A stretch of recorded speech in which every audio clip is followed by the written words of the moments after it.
Chapter 467. Ronan raised his head and gazed into the distance with his deep green eyes under his thick red hair. There was a scar on his nose from a fellow apprentice, but no matter how skillful the culprit was, Ronan had never thought of fixing it. Even so, Ronan did not look ugly. He had a straight and elegant chin and a sharp face. His arched eyebrows made him look like he was full of sarcasm and suspicion. Most people were superficial. Before understanding the beauty of the other party's soul, they would often reject the other party from the bottom of their hearts because of the bad habits brought about by the appearance association. Ronan was treated the same way. His appearance had caused him trouble in communicating with the higher-ups more than once. Every time he tried to alleviate all of this, his ferocious expression and slightly exaggerated body language could only play a negative role in the situation. He wore an elegant midnight blue robe. His tall and handsome figure was very eye-catching even to the mages. Ronan was silent. He had sacrificed 5 outstanding companions in the last mission. To him, who was waiting for an interrogation, any extra words would only make the accusations against him more severe.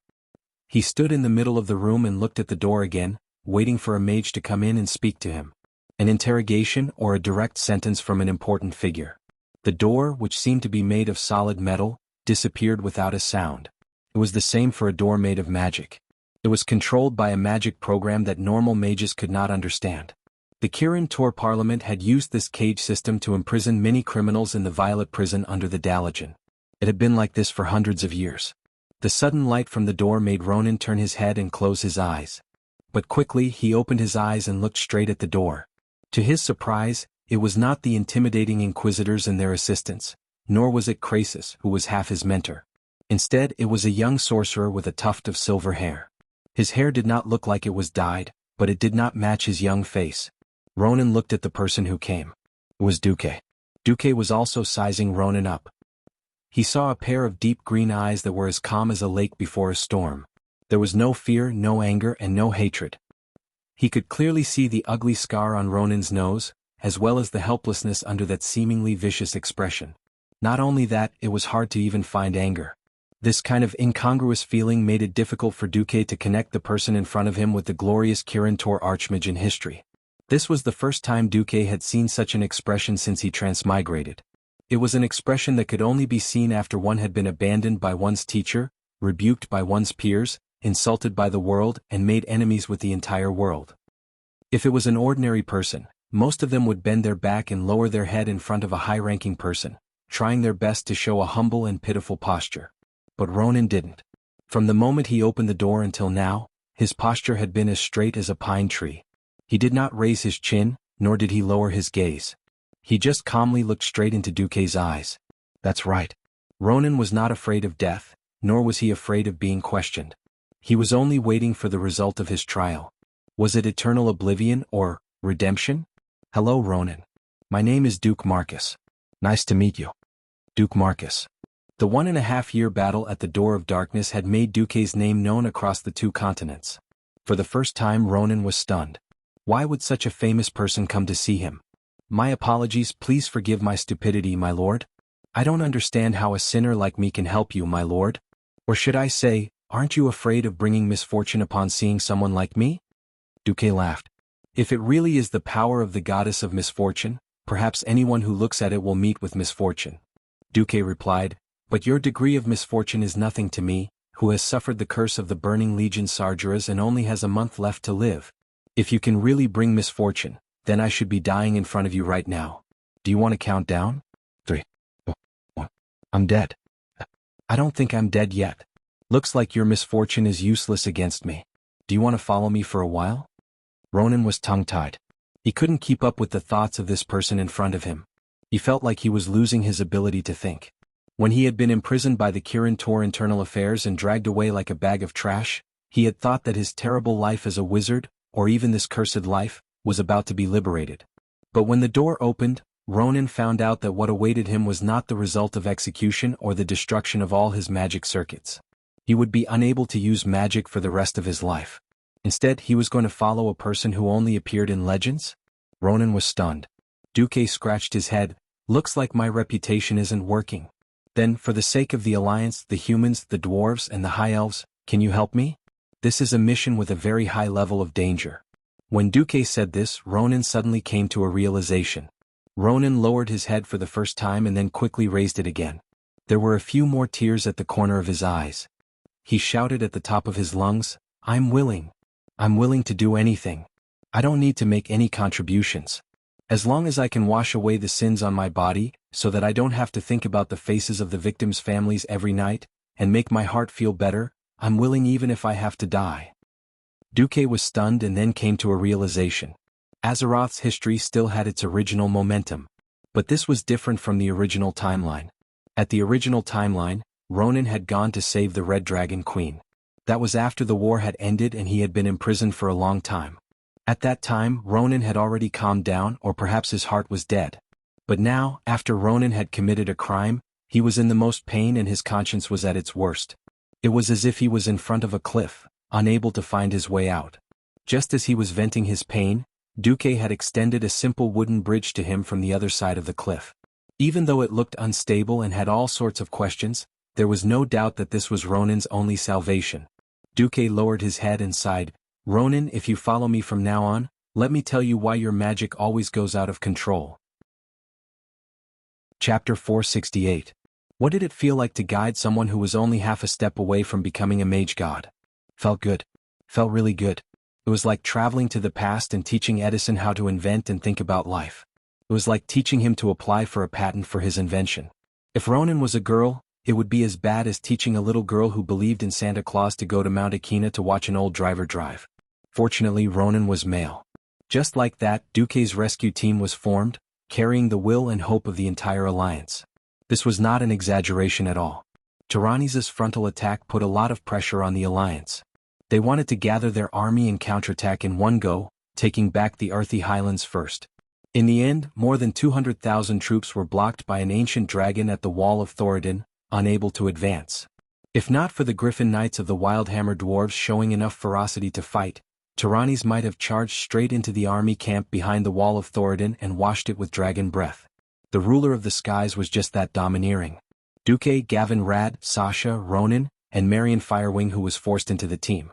This team of 5 seemed to be very low-key, but it had gathered quite a lot of big names.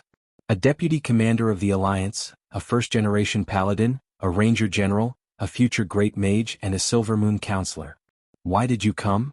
Duque asked Marion, the beautiful female high elf mage. For the future of the Alliance. Duque is such a young and promising member of the Alliance. If he were to die under some terrible curse, it would be such a pity. This would also damage the relationship between Kuel Salas and the Alliance. The Sun King and the Alliance agreed that only you are the best bridge between us and the Alliance. At this point, Marion rolled her eyes and continued, besides, isn't saving the beautiful queen from the hands of the evil and filthy orcs the standard template of a legendary story that can be sung and moved to tears? Is it wrong for me to want to be a part of the legendary story? Marion spoke confidently and righteously. But you don't have to sacrifice a Silvermoon counselor? Are we going to lose a deputy commander? She was so reasonable that Duque couldn't find any room to refute. We're going deep into the enemy's rear. No one will serve you. Duque, who had long heard of the debauched lifestyle of the High Elven mages, especially the Silvermoon counselor, wanted to give them a heads up. I volunteered to join. Even if I die in the wetlands, it's my own business. There are many people in Silvermoon City eyeing my position, waiting for me to die there. Don't worry, I can take care of myself. I won't let them get what they want. A certain Duke could only pinch his nose and accept it. Let's hope Marion won't be a burden. It wasn't that Duque didn't believe in Marion's strength, but he wasn't sure of her actions. Just like that, the 5-man team set off. Because the entire Earthy Highlands and the wetlands across the sea belonged to the front line, it would be a joke to fly directly to grim battle on a griffin. After the discussion of the Alliance's bigwigs and staff officers, they decided to fly to the Stormwind fleet on the other side of the Paladin Bay. Then, when night fell, they would use a small boat to land on the west coast of the wetlands. Dreams were plentiful, but reality was harsh. Duque didn't expect that there could be conflicts between his own people and people from all over the world. Duque suddenly realized that wherever Marion was, Sasha would definitely sit next to him. It had been like this since they started riding griffins. Sasha insisted on riding with him no matter what, but in the end, Marion and Gavin Rad shared the same griffin. It was even more so on the boat. Yes, like a mother bird protecting her chicks, she spread her wings and stared at the enemy, unusually vigilant. Sasha, we're all partners on missions together. No, Duque, you don't understand. This kind of woman is a scourge that eats people up without spitting out the bones. I'm going to watch over you in place of my sister. Sasha said this in front of Marion, giving her a provocative look. Marion didn't care at all. This is Windrunner's misunderstanding of the Silver Moon Council. No, Duque, Marion is one of the 7 sisters of the Silver Moon Salon, a famous socialite. If I had known that she was also a member, I would have firmly opposed it. It seems like you have a deep prejudice against me. In the salon we discussed high art including poetry and music. Liar. Keep lying. Moreover, Sir Marcus didn't even set a marriage with your sister. Even if I wanted to pursue him, I would do it openly. With that, Marion giggled and puffed out her chest. It was a very sexy mage robe with a heart hollowed out at the chest. Just like that, it immediately revealed how shocking the deep ravine was. Moreover, so what if we have a marriage? We high elves don't pay attention to so-called etiquette. Polygamy is also a very common thing. It's just that there can only be one who inherits the position and reputation of the elder. So, even if it's you, Sasha, you can still steal your sister's man. You're shameless. Sasha was furious. Especially when Sasha turned her head and saw that Ronan's eyes were a little straight, she only retracted her gaze with a red face when she saw it. Gavin Rat. This noble wastrel holy knight didn't hide his admiration for Marion at all, in the form of whistling. Originally, for a moment, Sasha had lost all hope in Duque's willpower. However, the two ladies were stunned. Duque was very calm. He looked at Marion's pair of peaks, calm and serene, without excitement or embarrassment. It was as if he was admiring a passable work of art. Duque, why did you? Sasha was stunned. Duque blinked. This is a very common attire. That's right. This level of exposure can make a veteran of 10 terabytes of romantic action movies like me get excited and have a nosebleed? You're looking down on me too much. Even elementary school animals wouldn't freeze at this level. Yes, the righteousness on the face is to hide the filth in the heart. That's right. That's it. It just so happened that Mediv still had a lot of moral integrity left, and Duke now looked like a saint. Sasha was a little surprised. To avoid alarming the tribe, the ship chose to dock at night. A speedboat sent the group of 5 to the shore in the night, probably near the future Menethil port. Then a group of sailors sent them and their horses ashore. After getting off the ship and stepping onto the shore of Cosmodon, the group entered an environment where beastmen walked everywhere and dragons flew in the sky. So, they bickered a little on the ship, but once they got off, everyone quietened down.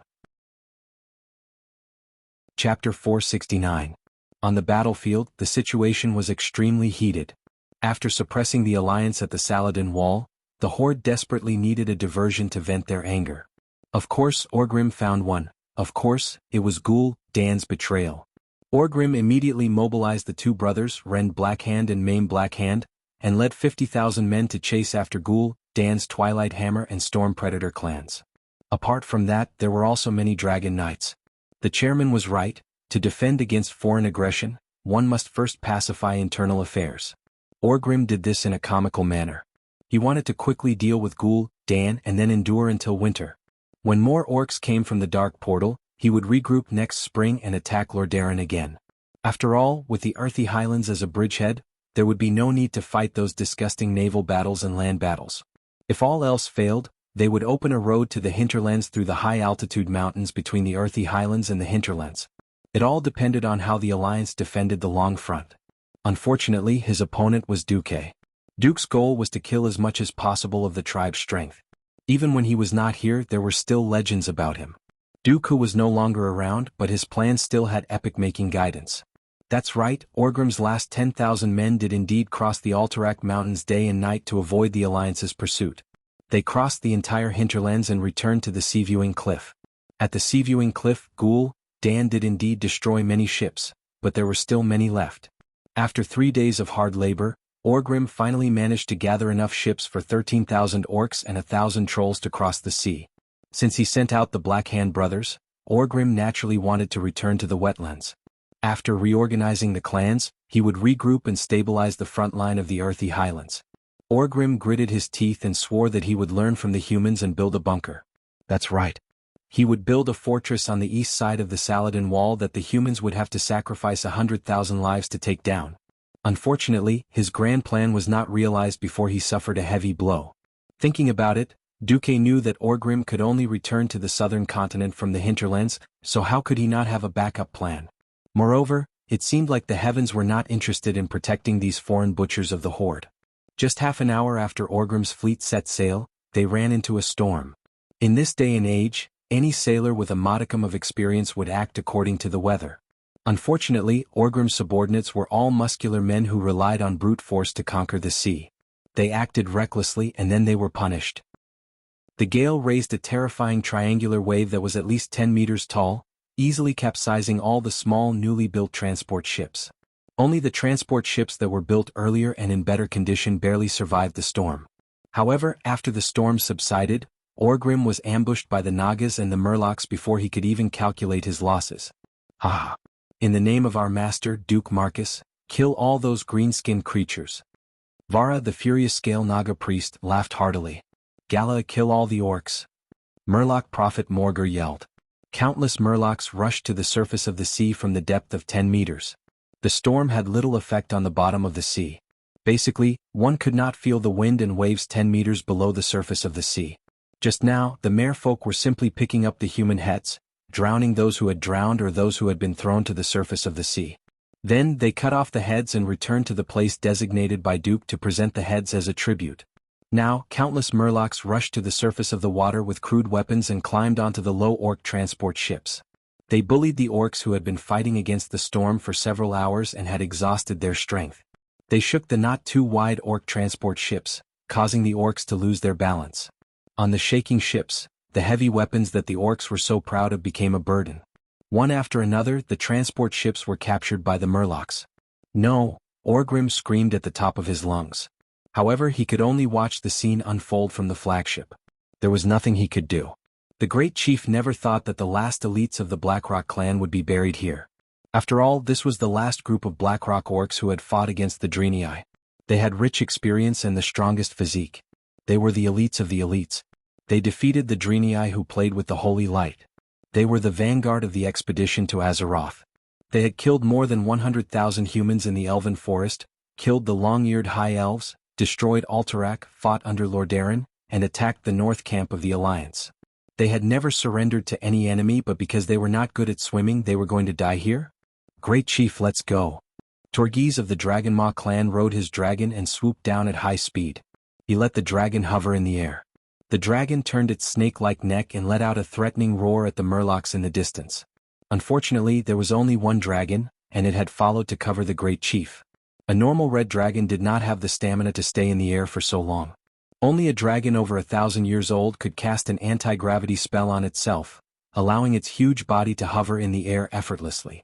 Great Chief, let's go.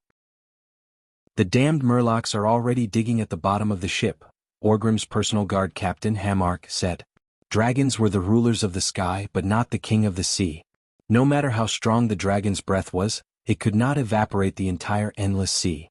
As for the Murlocs digging at the bottom of the ship under Maugur's command, the dragon could not do anything. No, I can't abandon you. Orgrim's eyes turned red as he looked at his brothers who had accompanied him for more than 10 years. No, you must abandon us for the sake of the tribe. The orc warriors stared at Orgrim as if they weren't looking at their great chieftain, but at the last flickering flame of hope in the wasteland of despair and destruction. For the tribe.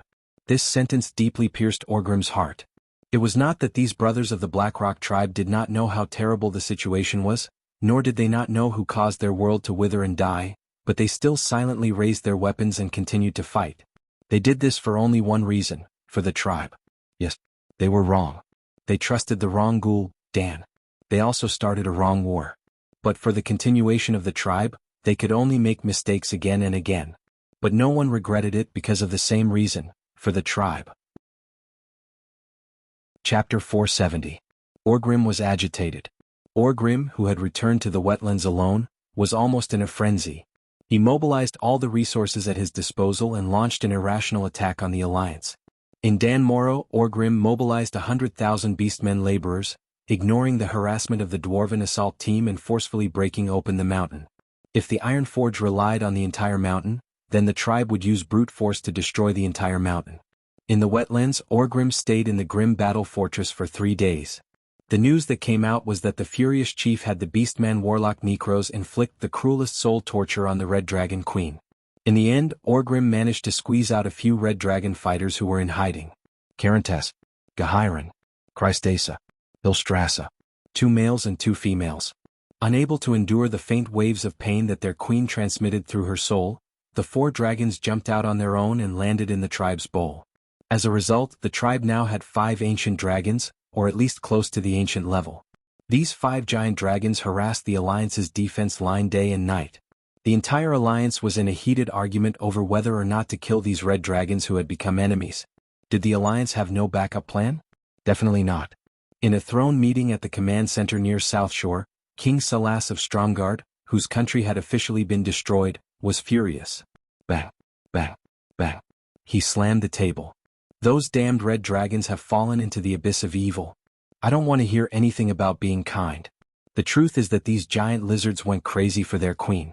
They burned down our home and our capital. 5 dragons. They are enough to destroy every city on this road except for Dalajan and Silvery Moon. Every one of them understood Salas's rage.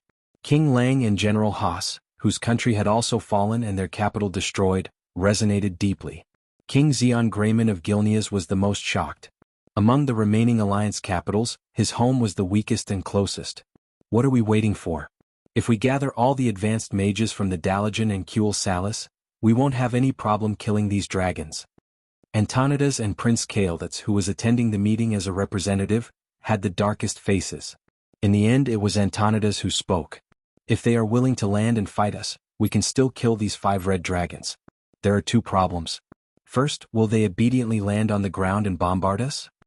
Everyone's expression turned ugly. Secondly, before you make this decision, please take a look at the list of dragons we have collected about the Red Dragon Legion. I must remind you that this list is not complete. There were 40 to 50 red dragon names displayed on the projection screen. Half of them were male and half were female. At the end of the name, the age of the dragon was also roughly stated. Dragons were divided into 12 levels according to their age, starting from the weakest hatchlings to the archaic dragons like Alexstrasza, also known as the strongest guardian dragons of the primordial dragons. Basically, for pure-blooded dragons, age was a symbol of strength. Looking at such a large group of dragon brothers, sisters, from the very old to the primordial dragons, even the most arrogant king would lose his temper. Then what do we do? Wait for death one by one? The old Zeon spread his hands in despair. If Duque can save the Red Dragon Queen. Enjuin Lothar whispered. Kudrin Wildhammer shouted, isn't it just a fortress? Find a cloudy night with no moonlight, I'll gather all the Wildhammer dwarves and mount a griffin for a surprise attack. Krasis, who was beside Antonidas, finally couldn't help but speak. Please, do you think that Queen Alexstrasza, who participated in the primordial war and killed tens of thousands of demons, is tied up in a fortress by a thumb-thick chain, waiting for you to rescue her? Then what's going on? Dwarves had always been the negative example of the word patient.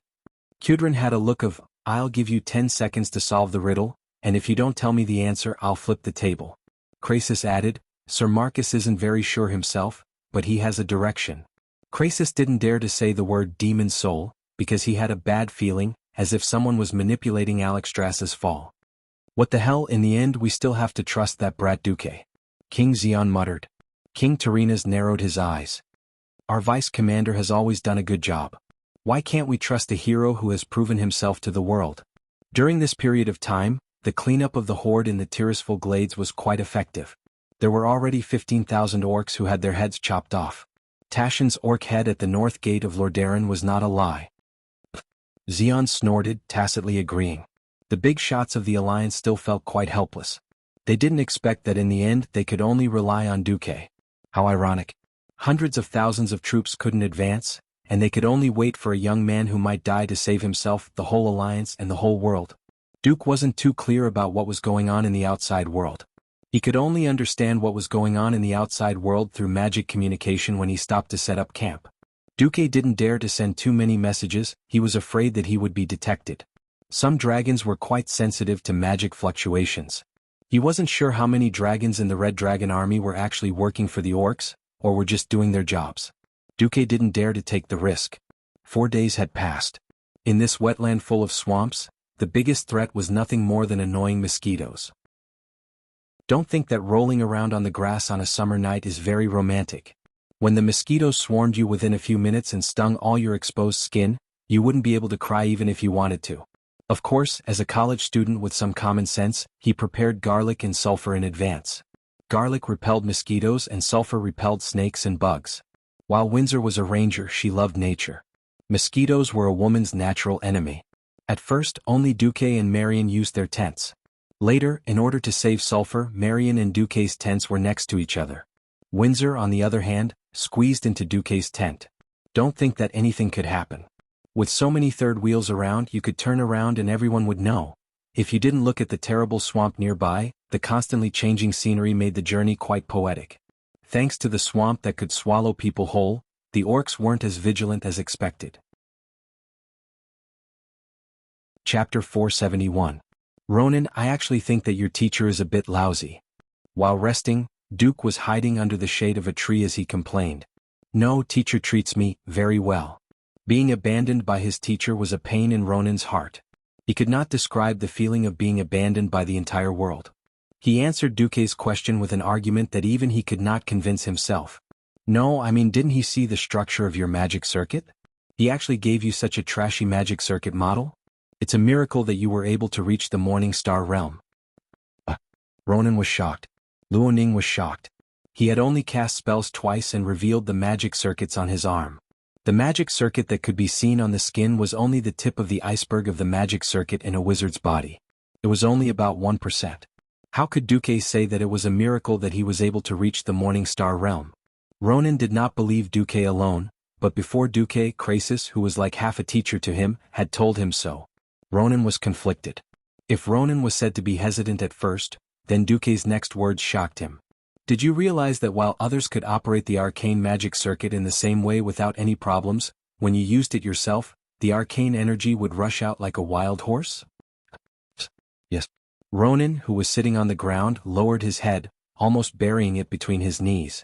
His appearance made Duque feel awkward. No matter how he looked at it, he looked like a dog that had lost its owner. To be honest, Marion, who had not paid much attention to Ronan, did not understand why Duque would care so much about a wizard with such poor skills and no future. In Marion's eyes, even a high elf apprentice would be better than Ronan. Ronan's chaotic arcane aura was not surging, but it was always in a state of activation. It reminded Marion of those idiots who had absorbed too much energy from the Sunwell and self-destructed. Marion was waiting to watch a good show. Duque's decision, however, was unexpected. Do you want to try my magic circuit model? It came from Antonidas, but I modified him a little. Luoning was stunned. Marion was stunned as well. The magic circuit model was one of the mage's greatest secrets. The strength of a mage was directly related to his magic circuit. Duque actually gave it away just like that?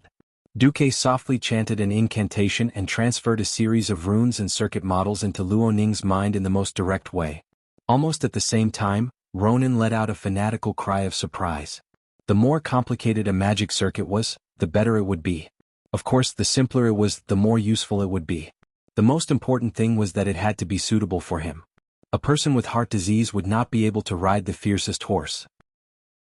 Similarly, a person with insufficient aptitude should obediently ride the slowest horse, or even a donkey. Ronan's mouth was wide open. It was the arcane throne. Ronan wasn't strong, but he didn't lack insight. He almost instantly recognized that this model was definitely from Antonidas.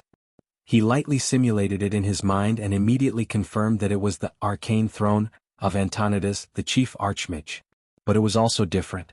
Antonidas was most famous for his ice magic, so his arcane throne was the foundation of Ice Crown. The arcane throne that Ronan obtained, however, abandoned all external output and completely used arcane magic to serve arcane magic. Luoning was inexplicably shocked and cried out, "Duque, how did you know that I'm most proficient in arcane magic?" Duque smiled. "I could tell at a glance." Well, from Snowstorm Daddy's description of you, he could tell at a glance. This gift is too precious. Duque, however, shook his head. First of all, this isn't the complete, arcane throne. This is just a model to inspire you and provide you with reference. I'm just giving you some pointers so that you can see your own path clearly. Your previous model was too lousy and couldn't make use of your characteristics at all. Those guys also overemphasized the skills of controlling magic, which is a waste of your talent. Talent? Yes. The magic output of your arcane circuit is at least 50 times that of a mage of the same level, so when you cast spells, you only feel that your magic power suddenly rushes out, and all the skills you learned are useless. The result is loss of control and explosion. For example, your arcane impact with one layer is like someone else stacking 10 layers, and the effect becomes arcane explosion. Luo Ning raised his head and stared at Duque in shock. He was completely stunned. Duque pointed out the crux of his problem, leaving no room for him to refute. Then I need to, Duque said earnestly, first of all you need to get used to your magic power output. Just use it as powerful as possible. If you can use Arcane Missile Storm, don't use Arcane Missile. If you can use Arcane Explosion, don't use Impact. Then you can slowly adjust your magic circuit and find the balance between power and control. Then is there any way? No, you have to find your characteristics first. You have to know who you are. Only by understanding your abilities and talents in all aspects can you start to find the direction of your development. That is the path that belongs to you. All the magic training in the Dalajan is actually just a method. However, that method is for ordinary magic apprentices and mages. It's not for you who is too talented. I understand. Luo Ning stood up and bowed deeply to Duque. You always failed because you used the wrong method. The method varies from person to person. Only by following the path that belongs to you can you find the method that suits you. But the method that suits you doesn't necessarily mean that you will reach the end of the magic path. After all, everyone's destination is completely different. Duque raised his hand lightly. In an instant, 9 magic energy balls appeared above Duque's head. Arcane ice and fire. 3 different types of power merged harmoniously in Luo Ning's hand, turning into 3 frostfire arcane energy balls. Everyone could feel the shocking destructive power contained in these small balls. However, no one could feel the power spreading from a distance. Under Luo Ning and Marian's gazes, Duque stopped the fusion and cycle of magic, slowing down the entire cycle. The terrifying power dissipated silently, and the surrounding magic waves quickly calmed down. After 3 breaths, not a single trace of magic could be seen in the air. After you recognize yourself, I can discuss the way of control with you. Chapter 472.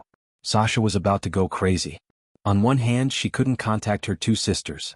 If Aurelia and Servanas received the message, they would definitely rush over as soon as possible. However, the message she and her rangers sent to Tirisful Forest was like a stone sinking into the ocean.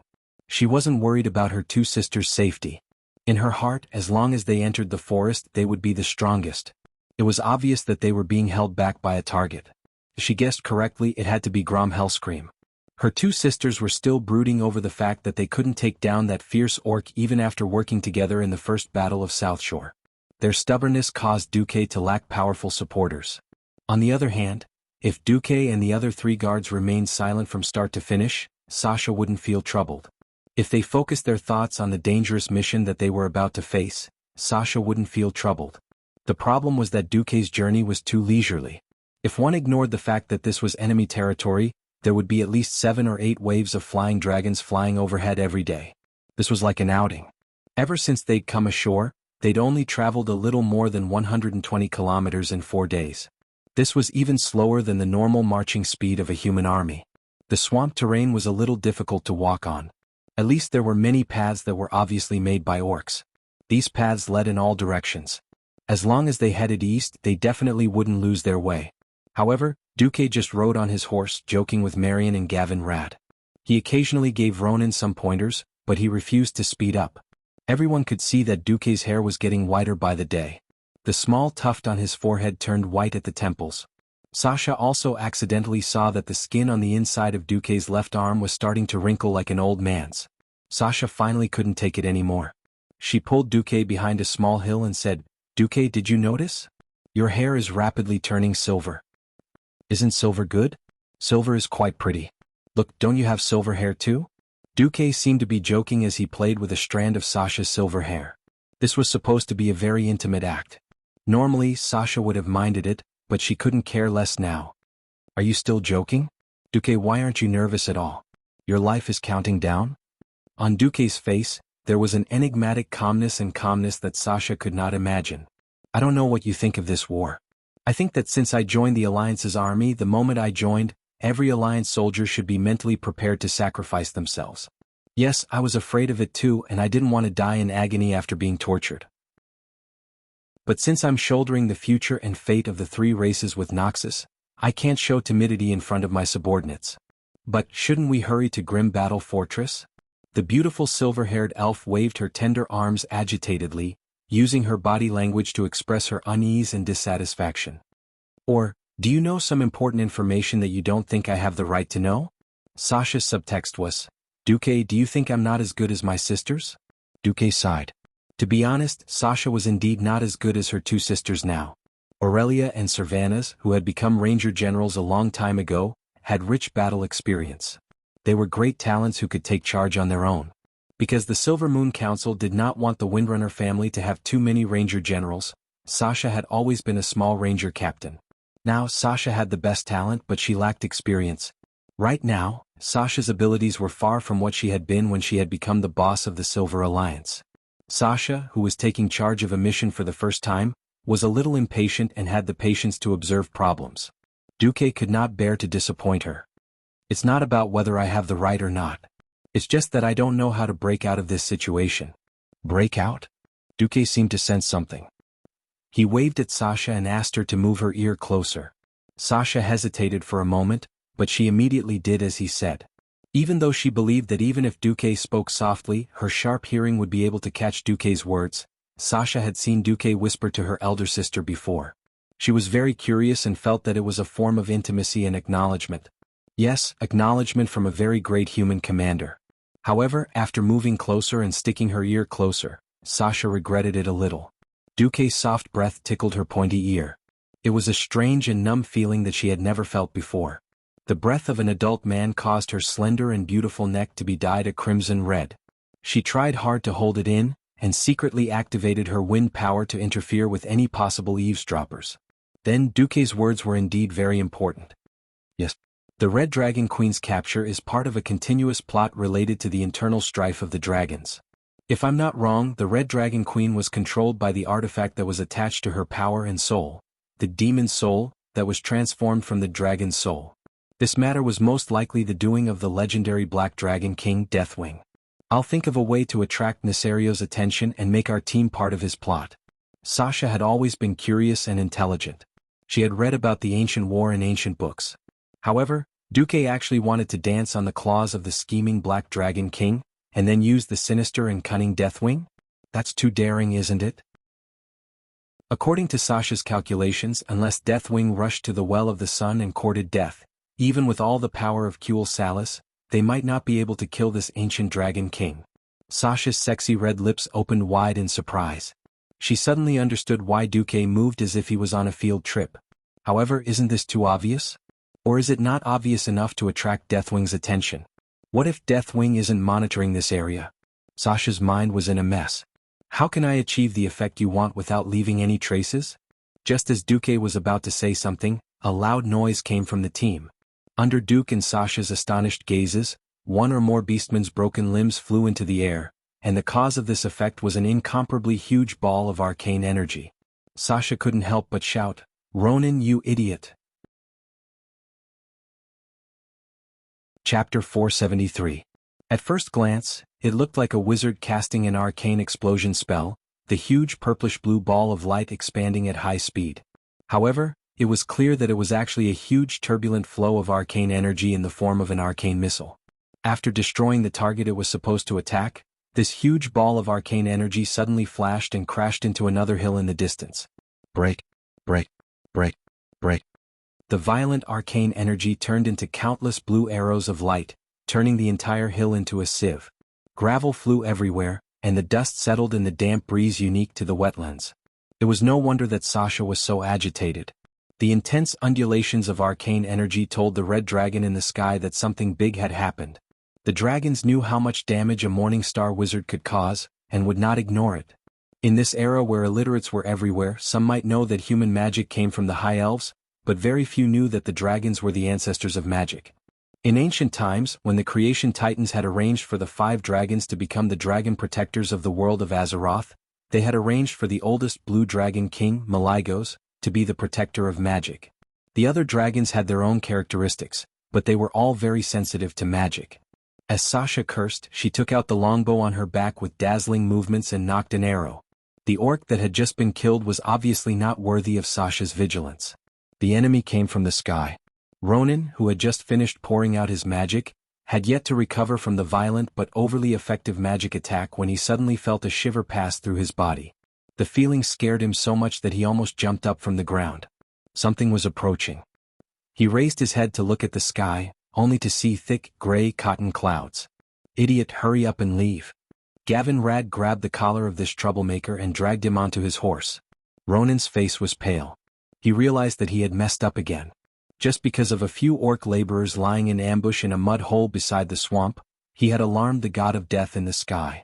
Trying to keep his head up on the back of the jolting horse, he saw an invisible ripple in the eastern sky, spreading out in all directions with something at its center.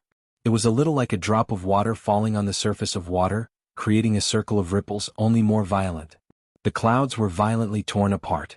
What followed was a thunderous ripple that caused Luo Ning to open his eyes wide in shock. Immediately after, a terrifying roar came from the sky. Luo Ning's body involuntarily tensed up as a black shadow broke through the clouds and rapidly expanded in his vision. In just a few seconds, the ground nearby was shrouded by a huge shadow. A deafening roar erupted in the sky, tearing through the atmosphere like a hurricane. Ronan struggled to sit on the horse's back and turned his head to look at the sky. Unfortunately, this time he saw a scene from hell. A giant dragon covered in flames filled the sky, grabbing Ronan's warhorse that was still struggling and neighing in its front claws. Ronan's meticulously prepared bags of supplies kept falling off the warhorse's back. This dark red giant swallowed the rest of the food on its claws and locked its gaze on the small and pitiful human below. On its shoulder sat a ferocious-looking green monster with long fangs and a battle axe in its hand. It pointed at Ronan and let out an ear-piercing roar, as if giving an order to the giant dragon. The dragon roared and extended its claws, diving towards him. "Damn it, you jinx!" Gavin Rat cursed. He did not hide his hatred for Ronan at all. Even though Ronan was not facing the Holy Knight, he could still feel the Holy Knight's anger. It was no wonder that Gavin Rad was angry. Ronan was a troublemaker. If he did not provoke him, he would be a young dragon that was over 1,000 years old. According to the reports, this was the strongest red dragon in the entire wetlands. All the older dragons with independent names had gone to attack the Hillsbrad foothills. It couldn't get any darker. Awala, Malasada. At this moment, Marion Firewing, who was not far from them, released an even more violent chain of spells. A huge ball of chaotic ice energy the size of a carriage condensed in front of Marion's left palm. Unlike Ronan's berserk magic, Marion displayed her powerful control as an advanced magus. The sound of wind whistling could be heard. Unlike Ronan's berserk magic, Marion displayed her powerful control as an advanced magus. Not only did the ice arrows form a net that enveloped the Crimson Dragon, but they also had a clear arc as they shot out. Marion was actually able to adjust the angle of the attack after the spell was released to maximize the hit rate. The giant dragon that was already in a diving state was indeed worthy of its title as a 1,000-year-old dragon. It seemed like it could not change its direction at all, but with just a flap of its wings, it suddenly climbed more than 30 meters. If Marion's ice arrows, which had a greater range than Blizzard, could self-adjust, the giant dragon might have dodged them. Even so, the giant dragon still managed to dodge most of the ice arrows. As for the remaining small portion, the giant dragon directly used its dragon breath to cancel them out. Except for two, it was obvious that these two ice arrows were Marion's greatest trump card. They looked exactly the same on the surface, but contained at least 10 times the ice element of an ordinary ice arrow. Not only was it powerful, it could also accelerate. A moment ago, it was as fast as a bird, but in the next instant, it had turned into 2 shooting stars that shot at the orc on the dragon's back. How could a mere Dragon Maw orc withstand the attack of a veteran Radiant Moon mage? In a breath's time, the orc had already turned into an ice sculpture.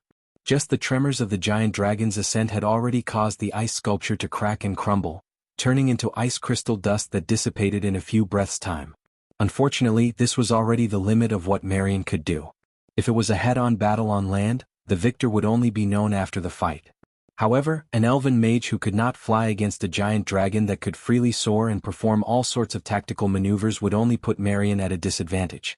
Even though Duque had rushed over and fired a barrage of arcane missiles at the giant dragon, it was still unable to stop the giant dragon from soaring into the sky. The giant dragon circled around 300 meters in the air, its terrifying yellow pupils carefully sizing up the three mages below. Apologies, Alliance mages, I have to report your existence to Necros. The pupils of everyone in the team of 5 shrank.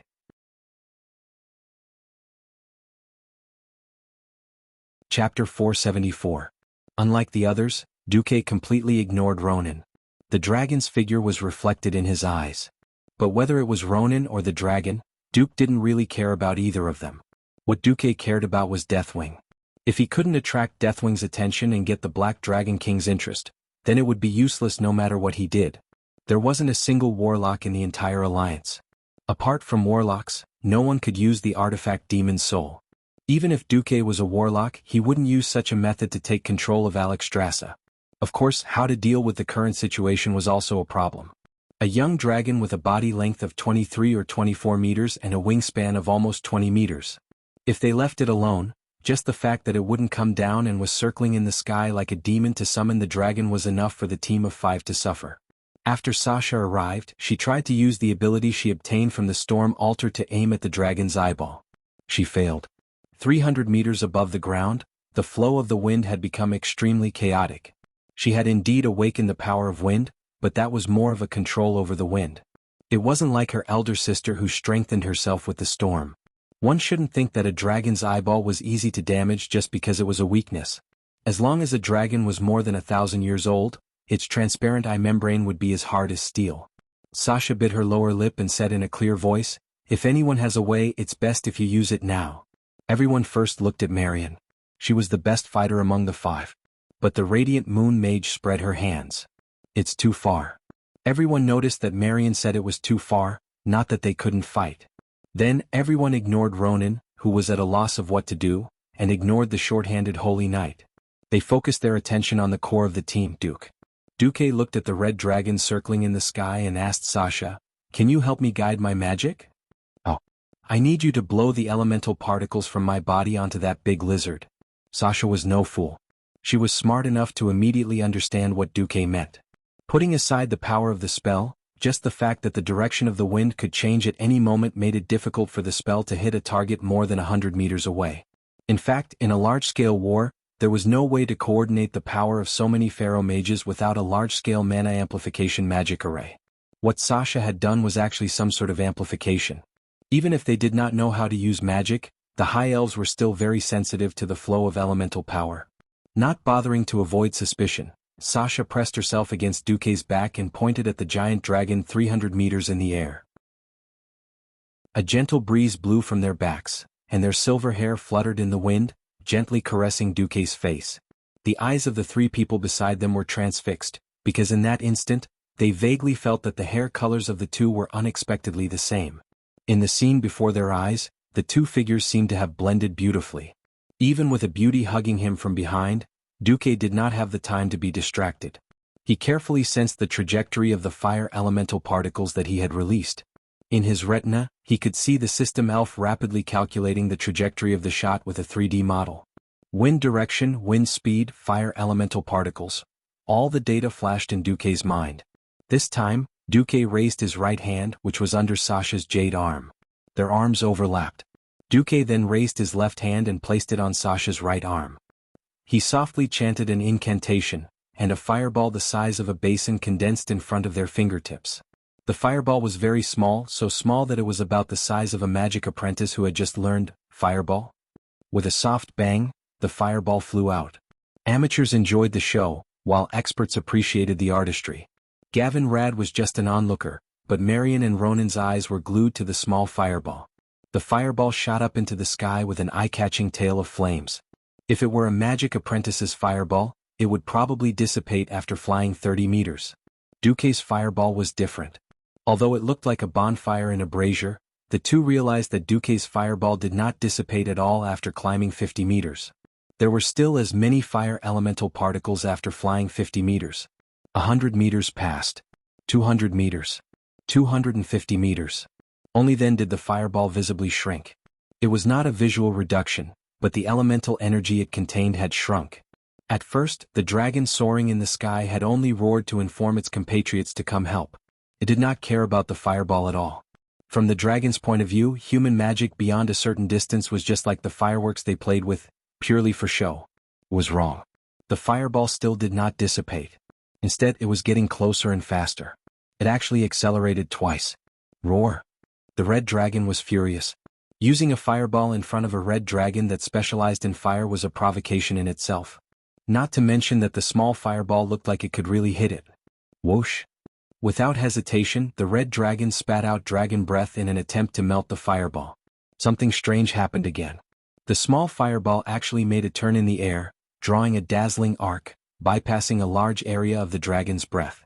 Then it accelerated a third time and finally the fireball smashed into the giant dragon's lizard face. Red dragons were naturally resistant to fire. The fireball did not do much damage. But it was a slap in the face. In the truest sense, it was a slap in the face from all angles and connotations. Most red dragons did not have good tempers. Not bothering to wait for reinforcements, the 1,000-year-old red dragon flapped its wings and swooped down from the sky. It wanted to teach these insignificant humans who dared to challenge its dignity an unforgettable lesson. As the dragon swooped down, everyone looked at Marion. This powerful counselor of the Silver Moon Council immediately displayed the power of a radiant moon great mage. Complicated arcane energy patterns that were difficult for outsiders to understand spread under her feet. The arcane energy condensed into lines that formed a magic array that was 10 meters in diameter and looked like a work of art in itself. Every inch of the magic array was flowing with mana at a high speed, constantly revolving at a high speed. Then, when the dragon swooped less than 50 meters from the ground, countless magic tentacles that looked like hooks suddenly appeared and netted the dragon. Chapter 475. It would be a joke to use magic to suppress a dragon that was known for its strength. Binding only needed to be controlled at the critical moment. The huge purple-blue energy arrow that Marion had condensed as much arcane energy as possible shot out from her arm that was held horizontally in front of her chest. A huge arrow over 5 meters long pierced through the air and shot towards the dragon. The dragon demonstrated to the team of 5 the terrifying power and superb control of the dragon. It had actually used some sort of berserk sorcery to expand its body by 30%, which was followed by an even more terrifying power. The tentacles that were made of magic made a crisp sound. In the blink of an eye, the dragon flapped its wings again and leaped 5 meters into the air. This was the 5 meters of life and death. At this pace, Marion's ultimate spell would not hit. At this moment, Sasha made her move. Beauty like a pine tree. Bow like a full moon. 2 sharp arrows, enhanced by the power of the wind, shot straight at the crimson behemoth's head. 50 meters was not a short distance. It should have been faster than Marion's magic and hit the dragon's eyes first. However, the dragon's head suddenly moved at the moment of impact. A moment later, the arrow did not hit the target that Wenrisa had expected.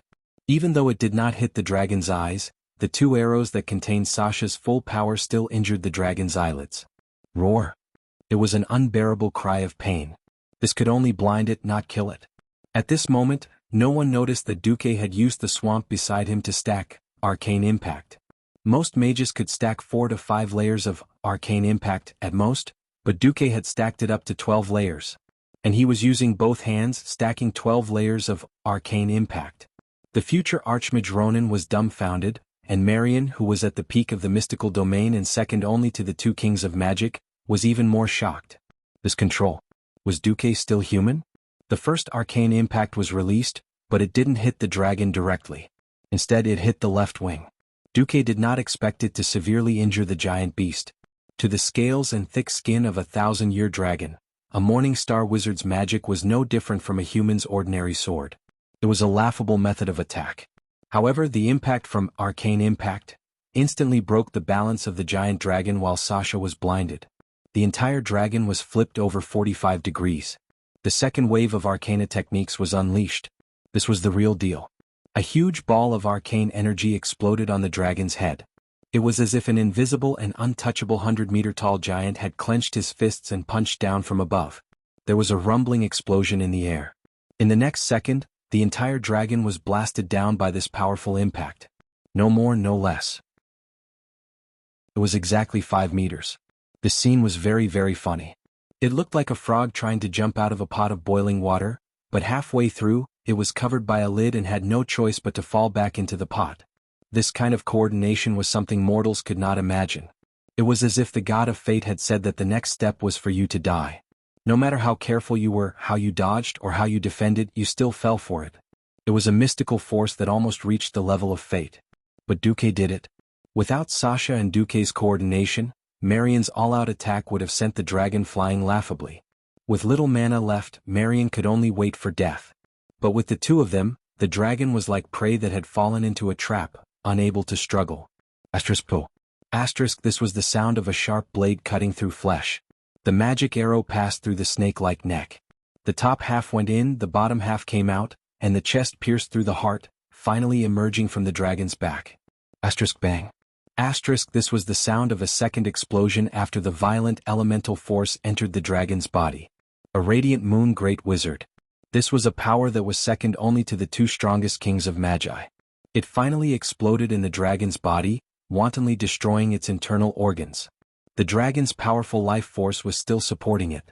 But the intense pain from its neck and lower body, as well as 1,000 years of battle experience, told this young dragon that it was destined to die.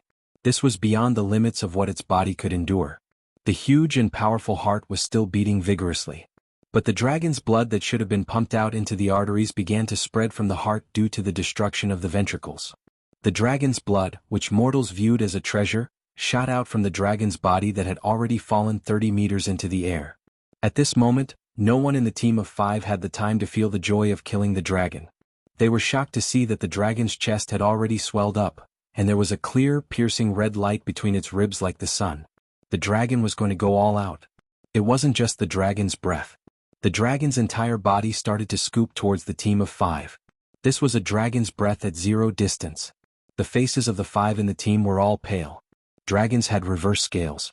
Touching it would enrage them. Now it wasn't just a reverse scale. You wanted the dragon's life, it would be strange if you didn't drag it down with you. Time seemed to freeze. A distance of 30 meters could be covered in the blink of an eye for a dragon. No matter what decision he made, it was an instantaneous reaction. Gavin Rad, who had been watching the show, activated the paladin's invincibility. The power of holy light burst forth, and he turned himself into a giant golden egg. At least at the last moment, he stood in front of Duque. He got into a horse stance, raised his hammer, and assumed a defensive stance. Ronan and Marion were both mages. They flashed as far away as they could, followed by a beautiful ice barrier. Yes, these two opened the fridge. Only now did Sasha realize that her teammates were all shameless hooligans. 1 invincibility, 3 fridges. All of them could save themselves at critical moments. But she was a ranger. No matter how fast she ran, she could only run. How could she be faster than a dragon that was flying in the sky and diving at high speed? Sasha's pretty face lost all color. Her delicate face was almost the same color as her silver hair. She forgot to breathe and forget to run. She had simulated over 100 scenarios in her mind, but none of them could let her escape. The dragon was too fast and the range of its breath was too wide. If a dragon of this level breathed down, the area within a 50-meter radius would definitely turn into a fiery hell. Not even a blade of grass would grow. Sasha was in despair. Chapter 476. Sasha couldn't help but cry out in her heart. Am I going to die? Is this the fear of death? No. I don't want to die. There are still many places I haven't been to. There are still many sceneries I haven't seen. How can I die here like this? No. I don't want to die. Oh, who can save me? Big sister. Second sister. Fourth sister. Duque. Like a drowning person who was about to drown, Sasha's thoughts ran wild. This wasn't because Sasha was weak. It was because a ranger was a hunter and had too many limitations. Forget about the hunter's signature skill, feigned death. The so-called feigned death was just pretending to be a corpse to fool the enemy into thinking that you were really dead so they wouldn't attack you. The problem was that this giant dragon's destructive breath was indiscriminate. Without a way to defend against the fire element and space to dodge, she could only rely on her own resistance to take it. Could Sasha's petite body take it? For a ranger who focused on agility and dodging when there was no way to dodge, it was time to die. It was no wonder that Sasha was in despair. In the last second, Duque did a series of actions that would dazzle anyone's eyes. A special arcane explosion blasted a rectangular hole in the ground that was big enough for Sasha to hide in. Mud flew everywhere and at the same time, a stench unique to the mud of the swamp spread. Duque pressed down on Sasha's shoulders with lightning speed. With unimaginable strength and speed, he pushed the dazed Sasha into the hole. He even stuffed something into Sasha's hands. Almost at the same time, a giant ice pillar appeared out of nowhere, stabbing into the ground between the two of them and the giant dragon. After Sasha was pressed into the hole by Duque, she leaned against the ice bed that had appeared out of nowhere. Her sky blue and almond-shaped eyes were wide open as she looked at Duque in disbelief. That moment seemed to last for eternity. Sasha swore that as long as she lived, she would never forget this moment. Everything at the edge of her vision had been dyed golden red. The sky, the atmosphere, the rising dust, and the flying bits of grass, all were dyed with the same ruinous hue. She could clearly feel the unparalleled heat coming from the ground and the ice bed. She could almost see that in the next moment, he would turn into ashes right in front of her eyes. This handsome man who was almost as beautiful as her, the real lover of her elder sister, would die in front of her just like that, just to protect her? A very clear feeling of heartbreak filled all her emotional space. Seeing Duque's face that had suddenly become extremely handsome and pleasing to the eye, Sasha was completely stunned.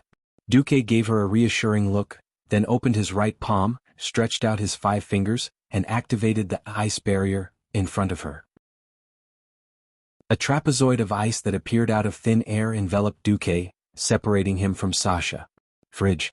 A mage's absolute defense. Unless one's elemental energy was too much weaker than the enemy's, a mage would be invincible during this period of time. The weight of the ice pushed Sasha deeper into the ground, flattening and compacting every inch of space around Sasha.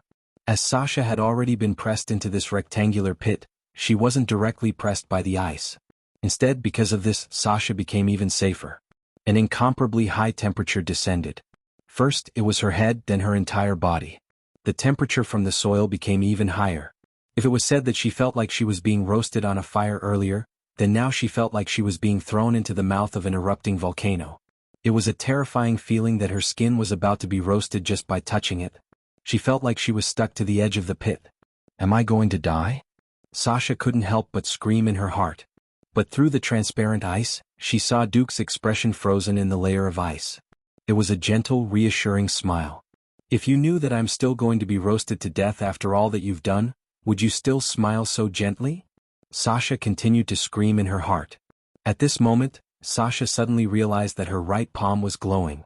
She turned her head in shock, only to realize that it was a very rare epic-level trigger shield accessory.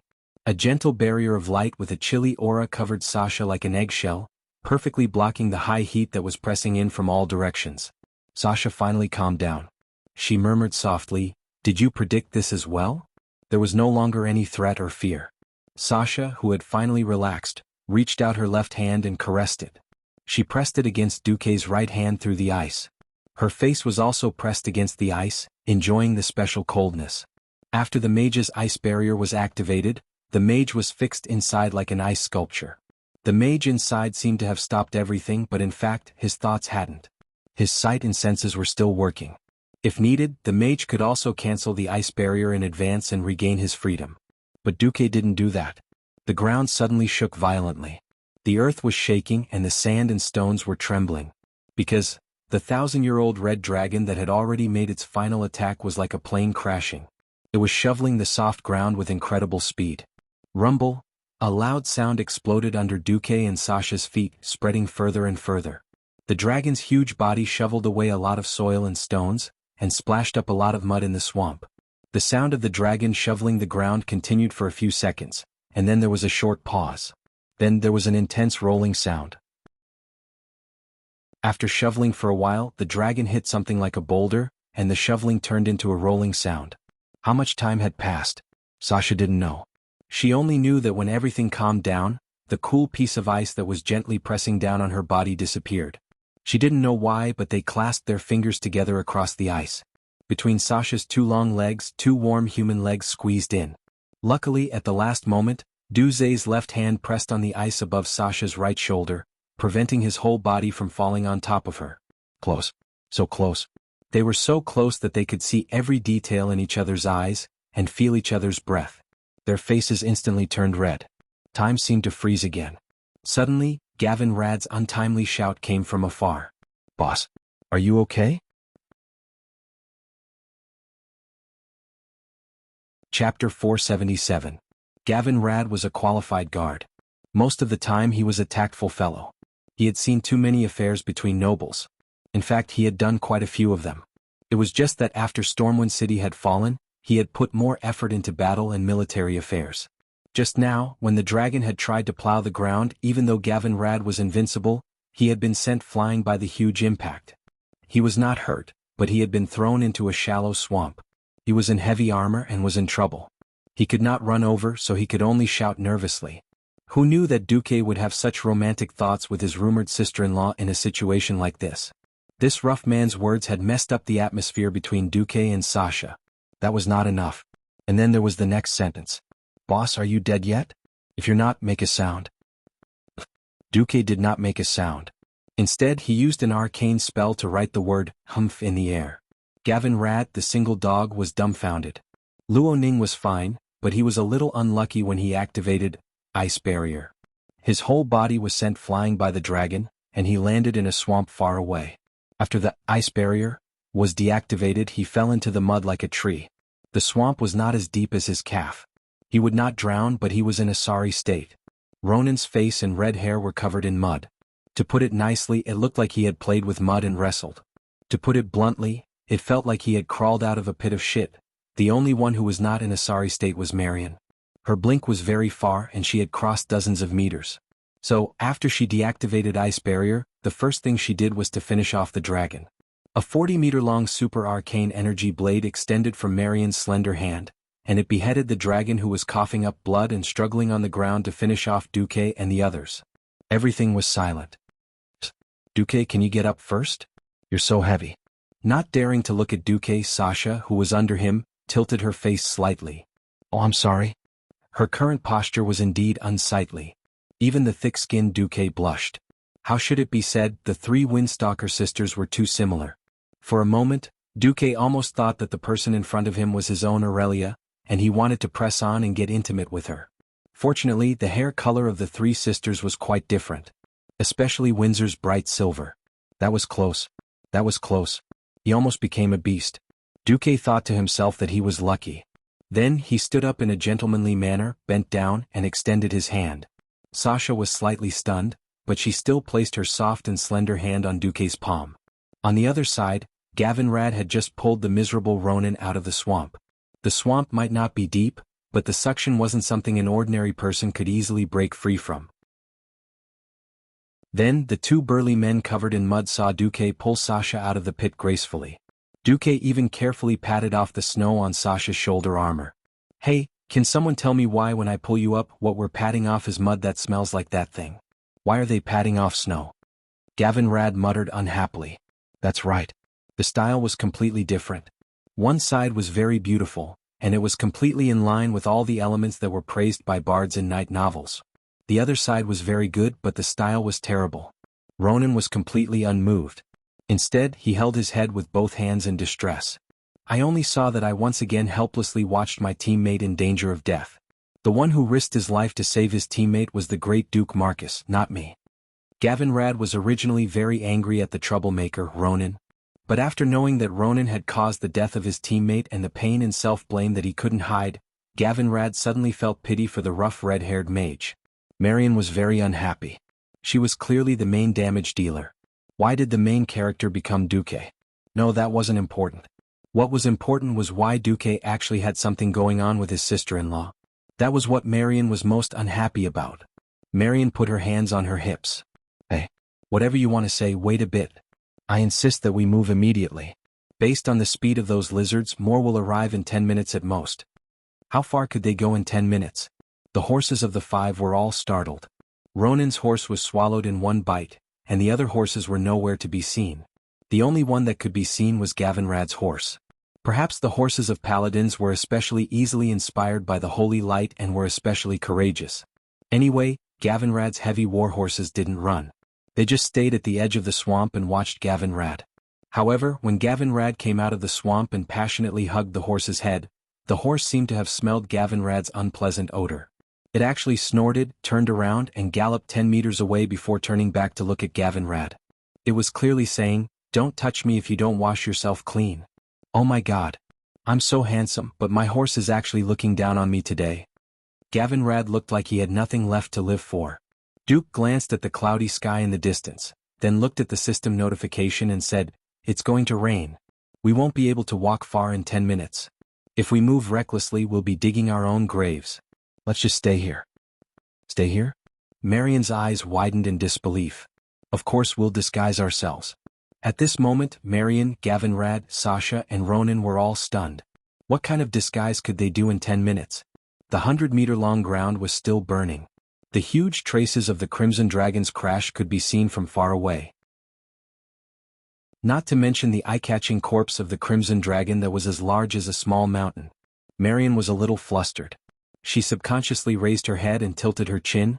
"I'd like to know how a mere morning star like you can do something that even a radiant moon wizard like me can't do." Radiant moons and morning stars were essentially star wizards, and were in the category of perpetual motion machines. However, they could not hide the fact that the moon was closer to the ground than the stars. Simply put, a radiant moon's mana output was at least 100 times higher than a morning star wizard's. Sasha was about to say something, but Duque waved his hand to stop her. Duque didn't seem angry at all. "In terms of strength, I obviously can't compare to you. However, in terms of some minor magic techniques, you can't compare to me." With that, Duque snapped his fingers, and everyone immediately discovered that the surrounding scenery had changed. Chapter 478. A huge canopy started to cover everyone's heads. It extended in a small curve from the top of their heads in all directions. The border was like a piece of paper that had been set on fire.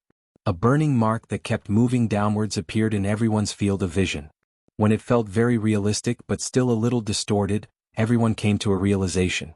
No, it should be said that Gavinrad was the only one watching the show. Everyone, including Sasha, suddenly realized that the scene they saw from the canopy had become a little illusory and hazy. Illusion? But this big? An area of effect spell that spanned hundreds of meters left everyone speechless. The two mages and the ranger all used their own abilities to charge out of the area covered by the illusion. Gavinrad saw this and immediately jumped onto his horse, running out to watch the show. When they charged out and looked back, everyone's mouths, which had already been slightly open from shock, immediately widened. What did they just see? The huge deep mark that the giant dragon had made when it fell was gone. What they saw was just an ordinary muddy road in the swamp. The dragon corpses that had been piled up like a small hill had now become a small hill. As if the heavens were helping Duque, rain started to fall from the sky. It seemed that the thick burnt smell and the unique fishy smell of dragon blood would be diluted in a while.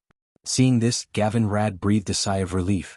But unexpectedly, the two pharaohs' expressions became even more nervous. "Not good," Ronan cried out in shock. Only the spellcasters themselves knew the limitations of illusions. The bigger and more complicated the scene created by the illusion, the more it tested the spellcaster's skill. If it was said that when the rain poured down, there wouldn't be any water left in the area of the illusion. As long as the observer wasn't an idiot, they would definitely be seen through. Ronan cried out in shock.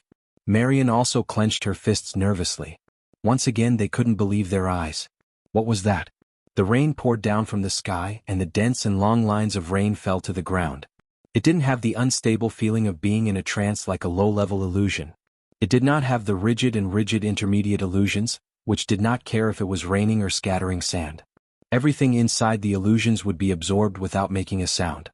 They only saw that after the rain line fell into the field of illusion, it looked like the rain line was still falling naturally from the outside. When it fell to the ground, it created small splashes, and when it fell into the puddles of the swamp, it created small ripples. Furthermore, they weren't rigid and identical water ripples. They were ripples of different sizes that would affect each other. The four of them were dumbfounded. Still in disbelief, Gavinrad stood at the boundary of the illusion with his hands on his hips, looking left and right. Impressively, it was verified that Duque had used illusions to simulate almost everything. Most of the things inside and outside were the same, except for the traces of fire and shoveling, as well as the huge dragon corpse. Right at this moment, an urgent dragon roar came from the horizon. It wasn't a threat, nor was it a demonstration. It was more like a message. "Coming quickly." Duque waved his hand and the four of them ran back into the field of illusion. Just in case, they found a small hill under the shade of a tree and hid as much as possible. Looking up, they saw several black dots rapidly enlarging on the horizon. In a few breaths, they could vaguely see these big red guys that had pushed away the dark clouds. Naturally, they were the dragon riders of the Dragonmaw tribe. They rode on their giant dragons and circled above Duque's head for several kilometers. They seemed to be shouting something, but they were too far away to hear clearly. Sasha's long elven ears twitched. Relying on the strength given to her by the wind, she whispered everything she heard. Sasha was actually a language genius. She didn't understand the dragon language, nor did she understand the orc language, but she could perfectly repeat the dragon's whispers and the orc's shouts. Duque knew the orc language, and after translating it, it was, "Didn't that guy Orlando's dragon shout that there's a strong enemy here? Why can't I see anyone or the dragon?" "Don't tell me he ran away?" another orc rider replied. "Probably. There are no signs of battle around. Once the big guys we're riding start fighting, they can be seen from miles away." That was how the orcs discussed. Marion's translation of the dragon language was a different version. "Be careful, Graal's signal is that he can't handle it. Graz is already the strongest of the third generation of dragons. He might have already been killed. Is there really such a terrifying enemy? Don't underestimate the humans and high elves. Even though most of them are weak, the strongest among them has the ability to threaten Her Majesty's life." The giant dragon circled a few times in the sky, but it didn't find anything. Most of the red dragons flew away first. Under the orc's orders, it reluctantly lowered its altitude and flew over the nearby swamp at a height of about 100 meters. Most dragons didn't care about things that weren't their interests. Obviously, this female red dragon wasn't one of them. On the ground, a hill attracted her attention. Even though she was being controlled, she still tried to use all sorts of things to distract her attention and anger, such as admiring the beautiful mountains and rivers. Unknowingly, she clearly remembered the terrain of the entire wetland. She was absolutely sure that there wasn't a hill here 2 days ago. She began to get closer. A dragon's nose was more sensitive than most dogs. She didn't feel it when she was soaring high in the sky, but when she arrived, she smelled the faint scent of blood and burnt soil. However, as far as he could see, there was no sign of battle at all. An instinctive sense of danger made her secretly adjust her flight path and deviate from the predetermined course. If the other party really killed Graal, who was known as the strongest of the third-generation dragons, in such a short time, then she would only be sending herself to her death if she bumped into him. This female dragon's cautiousness saved her life. That's right, she was originally flying straight towards the corpse of the already dead Graal. She stealthily deviated and ended up brushing past the edge of Duque's illusory domain. Most red dragons preferred melee combat, but there were also geniuses like Krasis. This little female dragon noticed something was wrong the moment she brushed past the illusory domain. She turned her yellow eyes slightly and saw through the illusory domain. She was shocked to see Graal's corpse and a human mage smiling at her under the shade of a tree. No, there wasn't just one mage. She saw at least 3 mages, a paladin and a ranger. Chapter 479. In that instant, the little female dragon had 2 choices. One was to become the beastman's loyal dog and point out the location of Duque and the others. She could imagine that she would definitely be attacked by Duque and the others. The most likely outcome was that she would die. This was also a matter of status. If Duque and the others panicked, or if Duque opened a portal early to escape, the little female dragon would not be so afraid. However, the best fighter among her peers was already lying on the ground. Blood was still flowing from his severed neck. It was not a scene of blood splattering dozens of feet, but it was still frightening enough. What kind of person was a mage who could easily kill a 1,000-year-old dragon? The little female dragon did not dare to imagine. Looking at Duke's strange face and the confident smile on Duke's face, Luo Ruashi felt a chill run down her spine. The little female dragon naturally took it as a warning, "Don't talk too much. Otherwise you will end up like him." So, the little female dragon did not hesitate to choose the second option. Pretending to be deaf and mute. After all, if the queen was rescued, she might still have to mix with the humans and elves in the future. The Tirisful Council had worked together with the 4 major dragon races for thousands of years. The little female dragon whispered in dragon language, "I didn't see anything." The little female dragon was not sure if he had heard her. Unexpectedly, in the next second, the young human used arcane energy to produce a line of words. It was standard dragon language, and on it was the name of the leader of the Red Dragon Army, Alexstrasza. The little female dragon said, "Understood." "Mount, what are you shouting for?" the beast man on the dragon's back asked rudely. "Nothing, my throat is itchy," the little female dragon replied helplessly in her unpracticed beastman language. To the people below, flying at high speed was just a matter of a flash. If dragons could sweat, the little female dragon would definitely be drenched as if she had just been fished out of water. The dragon's shadow disappeared into the distance. The group of 5 finally sighed in relief. The danger had passed. How to clean up the mess was now on the agenda. Ronan rubbed the back of his head as if he had been holding back a breath and suddenly exploded. "Everyone's sorry, I messed up again." "Who said you messed up?" Duque said with a straight face. "I thought you had a bright future and could attract enemies, so I taught you how to use your magic talent. I'm the one who should feel sorry for letting you become bait without knowing it." Is this true?" Luoning froze. If he hadn't made a move against the first few beastmen, then Gavin Rat alone would have been enough to slaughter them all. Duque pursed his lips and turned to Marion. "Did you hear that dragon's dragon language?" She didn't know why Duque wanted to protect Ronan's pride, but since Duque was the boss of the team, Marion was happy to do him a favor. "Congratulations, Duque. You've successfully connected with the Red Dragon Army." After saying that, Marion translated a little of the little female dragon's dragon language. The other 3 once again opened their mouths wide in shock. Is that even possible? Red dragons that like to fight are few and far between after all. Killing this guy will be getting rid of a scourge. In terms of results, our fight was perfect. No one was hurt and they were on the line. Also, Duque chanted a short incantation and a giant portal opened up. In front of the 4 of them, a semi-ethereal specter mage walked out of the blue oval portal with a giant magic puppet. "Master, what are your orders?" Karthika asked. He was supposed to be an influential figure in this world, but because of a ridiculous twist of fate, he died before he could even make a name for himself. Duque pointed at the giant dragon corpse. "Same old rules." Karthika's mouth twitched. "Master Duque, I must remind you that the Red Dragon Army is fundamentally kind." Duque said righteously, "Right now our factions are at war and we're on our way to save Alexstrasza. If the Red Dragon Queen is that petty, I'll make sure she doesn't have a good time." "Alright, you're the master. Whatever you say."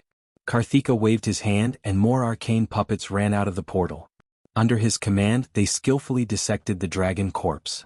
The 3rd-generation Red Dragon Grizzla, who had a bright future ahead of him and had a high chance of becoming an ancient dragon, was dissected and transported away in front of everyone. The entire process took less than 20 minutes. It was clear that Karthika's skinning was at the master level. "Now I believe that you've killed more than 300 red dragons in Alterac," Marion said, giggling. Although many military reports were accompanied by magical images, the arrogant elves always felt that the humans were lying about the military reports and exaggerating their achievements. Otherwise, why would 50,000 beastmen be able to beat the high elves like dogs, while the 20 to 30,000 humans were able to kill the beastmen? Didn't this mean that the high elves were inferior to the humans? The elves couldn't accept this truth from the bottom of their hearts. Karthika shrugged. "I didn't want to. After dissecting a few hundred red dragons, I can dissect one with my eyes closed." What was Duque doing at this moment? He sighed and laughed inwardly. Of the 2 archmages in Azeroth, Karthika was a tragedy. Unless he joined the Lich King in the future, he would be like this for the rest of his life. Luoning. Who knew if Luoning would be able to rise to the level he had in history, in this life? However, this wasn't something that Duque had to worry about. After the dozens of arcane puppets, which had been created using the Karazhan Curator as a blueprint, cleaned up the scene, Karthika retreated with his subordinates. "Alright, what do we do now?" Gavin Rad looked at the supplies that had been brought back from Karazhan and was worried that there weren't enough horses to transport them. This was because the food stored in a mage's storage bag would sometimes go bad. Duque suddenly laughed. He flipped his hand and pointed behind him with his thumb. "Why don't we ask our friends over there?" No one knew what Duque was doing. In grim battle, Queen Alexstrasza, who had transformed into her human form and had been lying on the cold floor, twitching in pain, suddenly opened her eyes. The main reason why the Red Dragon Army was willing to be enslaved by the Beastmen was because the entire race was connected on a spiritual level. The Queen's will was absolute. Similarly, the lower Red Dragons also acted as the support for the Queen's power. On this day, Alexstrasza once again felt the loss of the Red Dragon Army. For the young dragons that only had animal instincts and the intelligence of a 5 or 6-year-old human child, a loss was a loss. Strictly speaking, as long as they didn't have complete self-awareness, they couldn't be considered a part of the Red Dragon Army. Chapter 480. It was different this time. Among the third-generation red dragons, Griffin was one of the more valued ones. Although he was violent and had a serious tendency to destroy as a combat dragon, all these could only be regarded as advantages. Griffin was killed almost instantly. The Red Dragon Queen did not sense the specific situation, but she instinctively believed that it must be a strong one. But the image of the soul sent by a little female dragon later made Alexstrasza not know whether to laugh or cry. Duke Marcus. The moment she saw the image, Alexstrasza recognized Duque. To be honest, Alexstrasza had never taken the strong humans seriously. There were only a few humans who could really catch her eye. Back then, even when it came to breaking dawn mages and monarchs like Anastrian and Antonidas, this queen only said, "Oh," and did not continue. Even in the long tens of thousands of years, there were not many great people who could be remembered by her. The only one she remembered was Duque, and it was Duque who was only an earth mage at that time. There was no other reason than that the siege of Karazhan had left a deep impression on her. The magic barrage that was like a torrential rain, the magic baptism that seemed to be able to cause the entire Red Dragon army to suffer heavy casualties, was actually forcibly turned into unprecedented fireworks by that little Duque. Alexstrasza felt as if her entire race had been toyed with by Duque. She couldn't even hit the target with a small spell that didn't even count as an itch, but would always hit the target. Later on, she had to secretly be grateful to this cunning young man, and almost gave him a certificate of merit. Now he was here again. As a possible savior. Speaking of which, being controlled this time was the dragons shooting themselves in the foot. Because of Nesario's betrayal, the dragons suffered heavy casualties, and even caused the blue dragons to almost go extinct. In the end, the corrupted soul of the dragon was taken back, and the dragons cast a spell on this divine artifact that had become the soul of the demon, making it impossible for any dragon to use this divine artifact. But the arrogant dragons forgot about the other races, which led to today's humiliation. If it was in the past, she wouldn't have cared if the Alliance sent a kid to save her. Unfortunately, after being controlled by the devil's soul, and enslaved by the orcs, the dignity of the dragons had been trampled on. Being chained up, being wantonly beaten, and being subjected to pain on the soul level. Moreover, the orc warlock Necros was already using her as a bargaining chip to force the second-generation dragons to mate and produce more young dragons for the tribe. If Alexstrasza hadn't discovered that as long as she maintained her human form, the orcs wouldn't force her to mate with other dragons, the outcome might have been even worse. In fact, Alexstrasza couldn't hold on much longer. She could feel herself weakening on a spiritual level. If she completely succumbed or weakened, then she would not be able to maintain the protective magic on her dragon egg to protect her child that might be born. The Azeroth dragon was a little strange. The eggs of the female dragon were not the real offspring. Just like a human female's egg, not every egg would become a child, but an egg would be released every month. The red dragon was similar. Female dragons would ovulate at relatively regular intervals, dragon eggs. However, these dragon eggs could only hatch and become real dragons after the male dragon imbued them with a special spiritual inheritance and power. Of course, female dragons could also use their power to catalyze the eggs to hatch young dragons, but these young dragons were usually just trash. The power of the parents determined the upper limit of the offspring's power. If a dragon wanted to give birth to a strong offspring, it was best to find a dragon of a similar level as a partner. Alexstrasza knew very well that countless ambitious people were eyeing her precious dragon eggs. The Red Dragon Queen couldn't help but mutter in her heart, "Duque, come and save me. If you can save me before my babies are destroyed, then I'll be grateful to you for the rest of my life.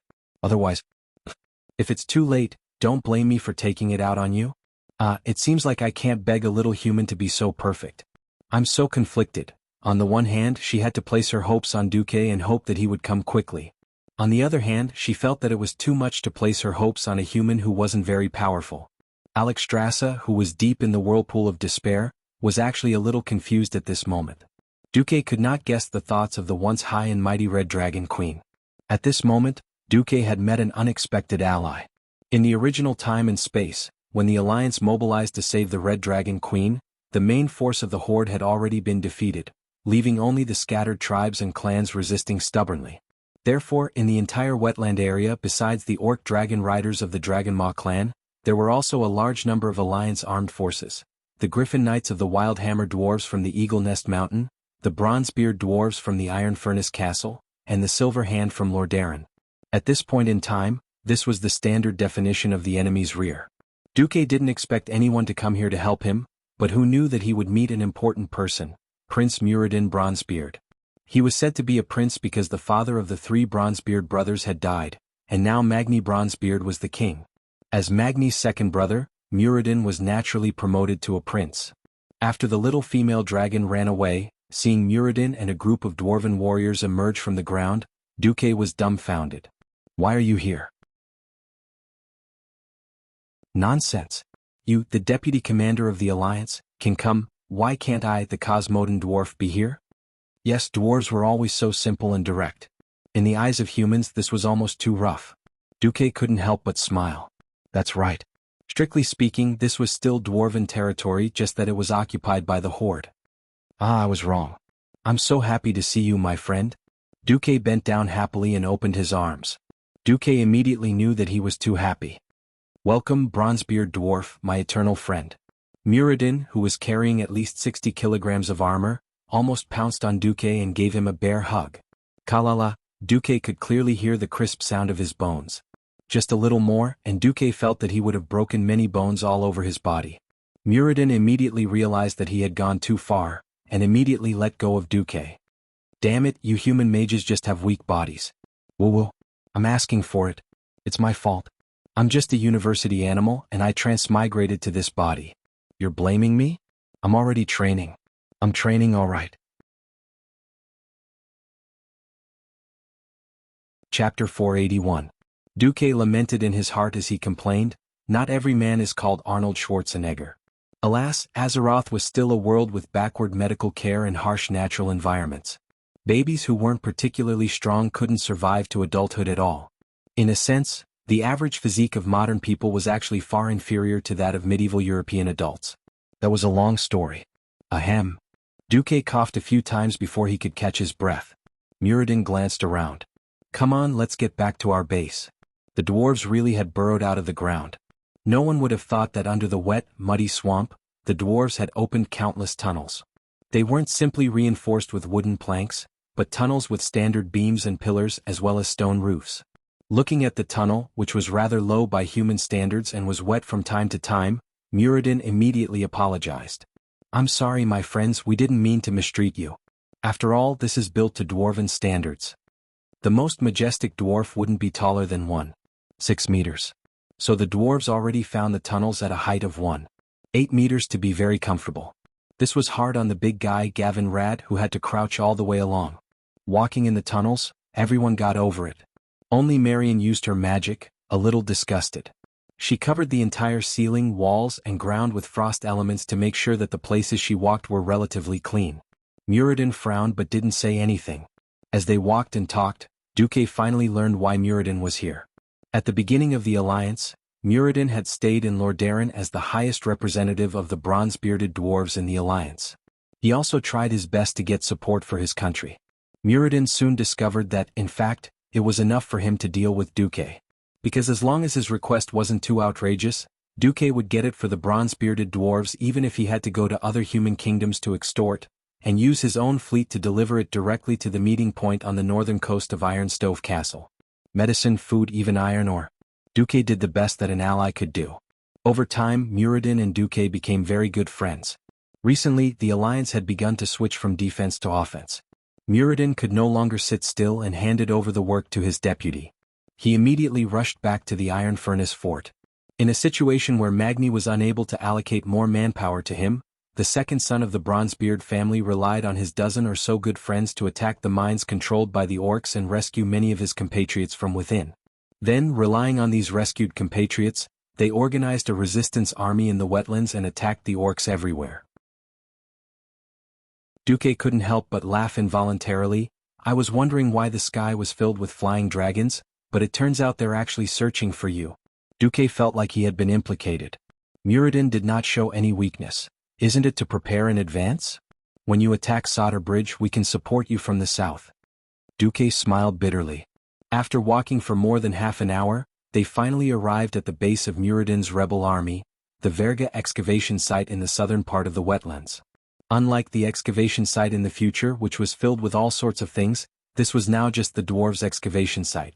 The innumerable pits and complicated terrain gave the orcs a headache. To the orcs, The dwarves here were even more troublesome than groundhogs that loved to dig holes. The orcs had temporarily abandoned this place. In a sense, this was a liberated area for the dwarves. In the huge cave, the dwarves here noticed the guests Muradin had brought, as well as Sasha and Marion in the group. A dwarf's eyes lit up. "Ah, beautiful elven ladies. And two of you." The dwarf ran over and bowed clumsily. "Falstead the dragon catcher is at your service, elven ladies." Note that this fellow only bowed to Sasha. Only then did Duque realize that before him, the high elves of Kuel Salis were the dwarves' only truly trusted allies. Of course, this did not completely explain why Falstead's attention was focused on Sasha. It wasn't just him, most of the dwarves' gazes were focused on her. Evidently they found her very charming. "Did you forget someone?" At the side, Marion had her hands on her hips, the word, annoyed, written all over her face. Duque hurriedly tried to smooth things over. All right. For the sake of your liberation, let's get down to business." The group of 5 ignored this little interlude, and went to an even more secluded cave within the large cave. It was very narrow when they entered, and there was a huge sluice gate. According to Muradin, it could even block out dragon breath. When they arrived at Muradin's command center and saw the flags representing the orcs on the sand table, Duque immediately realized that things were more troublesome than he had imagined. He saw many small flags near the Grimbader fortress that was now under the control of the orcs. Muradin introduced them to Duque one by one. Those damned green-skinned creatures knew this day would come.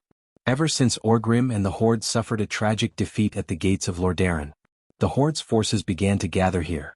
Look, these are all second-rate clans of the Horde. Each clan has about 10,000 to 30,000 people, and most of them are adult orcs. This is a steel tooth, that's a digging tooth, and that's a broken axe. Duque narrowed his eyes. Without the Red Dragon army, the victorious Alliance army would not take long to reach the Cosmodan region. Yes, the Alliance of Lordaeron might have to go all out to reach here, but Duque had no doubt that the Alliance could do it. Duque could almost imagine the scene of the Alliance army gathering north of Sodder Bridge. However, as long as Orgrim was still the chief of the Horde, he could imagine that the Alliance wanted to further weaken the orcs before the army attacked. The simplest way was to kill the Red Dragon Queen or rescue her. Also, the clumsy Lordaeron elite bandits had already sounded the alarm for the orcs. This situation was at least 10 times harsher than the rescue mission in history. Now, more than 100,000 orcs had surrounded Grim Battle. Even if the combat power of these second-rate clans was at most half of the orc warriors of the Blackstone and Warsong clans, and not much stronger than ordinary human soldiers, they were still not 100,000 pigs. Duque, you said you want to save the Red Dragon Queen? Are you confident? If you are, I have 1,000 elites here to carry out a feint attack for you. The heroic Muradin was definitely a friend. One look and you could tell that he was the kind of good brother who was willing to go through mountains of knives and seas of fire for his brothers.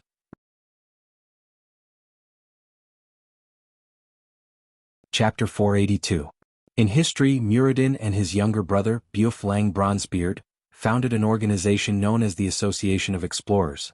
Later, one of Muradin's adventures took him to the icy hell of Northrend in the north. There, he began to search for a cursed sword called Frostmourne. However, he was surrounded by a large number of undead troops and forced to retreat. Under the fierce attack of the undead troops, he found himself rescued by his old friend, Arthes. In this way, Muradin followed Arthes step by step into a dead end. Even when he saw Arthes disobey his father's orders and burn the departing ships, even when he saw Arthes recruit local mercenaries to fight for him, and then kill them treacherously, Muradin still did not abandon him. It was not until he defeated the guards and found Frostmourne that Muradin read the inscription on the tablet, told him that it was a cursed sword, and immediately prepared to leave. However, Arthes did not care. He walked to the pedestal and took out the sword. The sword burst out of its ice prison, and the flying fragments pierced through Muradin like spears. Muradin did not die, but this became an eternal pain in Muradin's heart. Duque sighed quietly in his heart. He did not want these dwarves to die. Moreover, the most critical piece of the puzzle in the plan was still missing. Muradin was keen on the war with the orcs, but unfortunately, with the intervention of the dragons, the war between the Alliance and the orcs became a very insignificant matter. Compared to the Wing of Death, Cosmodan's more than 100,000 orcs were nothing. Duque muttered in his heart, Nesario, where the hell are you? At the same moment as Duque muttered, Duque suddenly felt 2 gazes. These 2 gazes gave Duque a very strange feeling. It was clearly an ordinary gaze, but it suddenly changed. Duque turned his head, but he could not see a single stranger. In the command center, other than his team of 5, there was only Muradin and Falstead, who had just run over to Sasha to please her. This guy was the captain of the Griffin squadron that Kudrin Wildhammer had sent to his cousin Magni. Because there was no need to use the Griffins in the defense of Iron Furnace Castle, he ended up following Muradin. For a moment, Duque almost suspected that his feeling was wrong. But who was Duque? He was one of the best transmigrators after transmigrating to the hell-level world of Azeroth. Duque, who claimed to be an old driver from hell. Duque had always believed in his intuition because he firmly believed that the so-called intuition of danger was just the brain's judgment of dangerous situations. Perhaps he couldn't react rationally, but his brain had already determined that this was a dangerous situation, and he instinctively informed Duque. There must be a reason behind this abnormality. Duque had a plan. Falstead, are you familiar with the Orc Dragon Cavalry's patrol route? Falstead was happy to show off his strength in front of Sasha. If it was still those brainless green-skinned creatures commanding the red dragons blindly, I might still be worried. Because you can never talk to a fool about the rules. When he said this, the entire command center burst into laughter. The orc commander might be more intelligent, but most of the orcs under him were pure boorish men. Dealing with such a person was a headache for both the enemy and friend. Falstead's voice rose an octave, but I found that those stupid green-skinned creatures were fooled by the red dragons. Not every red dragon is willing to work for the green-skinned creatures. Those red dragons purposely formed a patrolling airspace that looked strict, but was actually full of flaws. As long as you are willing to trust me, I can use the griffins to fly you all the way to the foot of grim battle in the dark. This was the benefit of having a local guide. If Kudrin led the army directly in, it would most likely turn into a large-scale aerial battle. The Wildhammer dwarves were not afraid of death, but Duque did not dare to be so wasteful. Duque whistled, not bad. If we can avoid the orc camp, then when we reach the foot of the mountain I can bring my team all the way to grim battle with illusions. Recalling how Duque used a wide-area illusion to trick the red dragons in the sky, Muradin muttered, magic is so convenient. I was thinking that to save the red dragon queen, we would need at least a squad of elite knights and rangers. Duque patted Muradin's shoulder and turned to his team, all right, let's vote. Do you trust our Wildhammer brothers? It doesn't matter. Gavin Rad shrugged. I will follow your orders, sir. Ronan lowered his head. Marion frowned, but Sasha said directly, what if we happen to run into a dragon cavalry patrol? Falstead patted his chest proudly. If there are less than 4 red dragons, we, the Wildhammer Knights, will tell those big lizards that this is the dwarves' territory. A Griffin Knight squadron had about 15 to 20 Griffin Knights. In fact, this was not a weak force. Seeing Sasha's frown, Falstead comforted her. Don't worry. If there really is a mishap, we will send you and Mr. Paladin to the ground first. Falstead elegantly ignored the 3 mages. That's right, mages who could not fall to their deaths with slow fall were all King hooligans. In the summer, moonless nights were not easy to find. Duque and his team stayed in Muradin's nest for 3 days before the desired weather arrived. Feeling uneasy, Sasha followed Falstead onto the griffin. The griffin she was riding on screeched at its companion next door, as if it was mocking them. There were 2 people in the same carriage, but on his side, there was a nimble elf girl, and on the other side, there was a burly, fully armored holy knight. The face of the neighboring griffin had obviously darkened. The dwarf knight had to eat a large piece of raw meat before taking off before the griffin brother flapped its wings and took off. Obviously either Falstead's patrol route was wrong, or they had run out of luck. Even though the moon was dim, 2 new spots in the distance caught the griffin team's attention.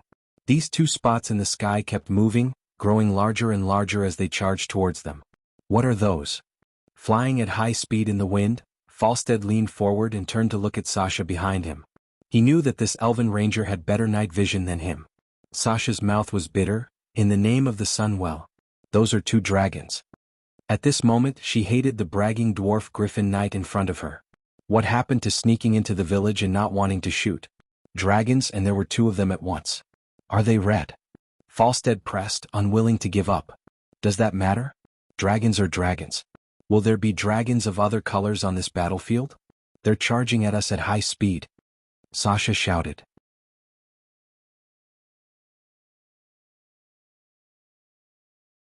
Chapter 483. As the elven rangers with the best eyesight, Sasha and Falstead's griffins were also flying at the front. Less than 20 meters behind Sasha, Duque glanced at the other griffin riders and saw that the other dwarves had also noticed the two dragons. Without even needing the horn, the dwarven riders immediately adjusted their formation and spread out. On the left and right, two teams of 6 griffins quickly moved forward, overtaking the other griffins in the center. The dwarves followed the established strategy and began to protect important guests like Duque. In the distance, the two dragons also moved in a strategic manner. For some reason, the movements of these two dragons reminded Duque of the two-plane formations commonly used in modern aerial battles. The larger one flew to a higher position and then flew away from its companion. Duque immediately realized what this giant beast wanted to do. Even if he didn't want to admit it, he had to admit that griffins and dragons had a limit. Griffins could still use tactics to counteract the red dragon's racial advantage against a young red dragon. Once the red dragon rose to the level of a young dragon, apart from Kudrin's Griffin King, no griffins could keep up with the young dragon's movements. It was just like how the griffin was a propeller biplane from World War I. If it was up against a more advanced propeller monoplane, it might be able to put up a fight, but against a 5th-generation jet plane, it was just a joke. The dragon didn't climb because it was afraid of the griffins. On the contrary, it was because the dragon was too fast. If it rushed at it, it might miss. But if the dragon occupied the sky, it would be a completely different story. Diving down from the sky, the slower party wouldn't be able to avoid a high-speed dive no matter what they did. The dragon used the sky as a jar, put the griffins and the passengers in the middle, and then caught them like turtles in a jar. These two are experienced riders. Falstead shouted excitedly. The one who climbs is especially good. This will be a glorious battle. Glorious my ass. Didn't they say to put down the passengers first? At this moment, Sasha felt like strangling Falstead to death. Damn dwarf knights. Once their blood boiled, they couldn't care about anything else. According to human legends, dwarves were born from rocks. Of course, this legend had no basis, but it could also describe the stubbornness of the dwarves. Once he made up his mind, he would not change his mind no matter what. There were less than 20 breaths before they would enter battle mode. Sasha was so anxious that she was cursing out loud. Apart from Lilith, that expressionless and cold ghost, the other 3 Windrunner sisters all had very pleasant voices. Even though Sasha was scolding people now, it still felt like an Oriole was singing. Falstead ignored all of them and actually carried the guests to charge forward. At that moment, Falstead suddenly heard the sound of his own horn from 20 meters away. Whoa, whoa, whoa. One short, one long, one short. Wasn't that their squadron leader's signal to retreat? Woo woo woo, 3 long. This was an order for everyone to retreat together and prioritize protecting the important goods. The strong wind brought about by the high-speed flight made people's shouts almost inaudible. Only the sound of the horn was slightly clearer. The night also made it difficult for the other Griffin Knights to see Falstead's movements clearly.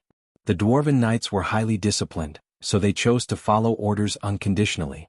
Falstead blew his beard and glared. Only then did he realize that Sasha had touched his horn and given the command without permission.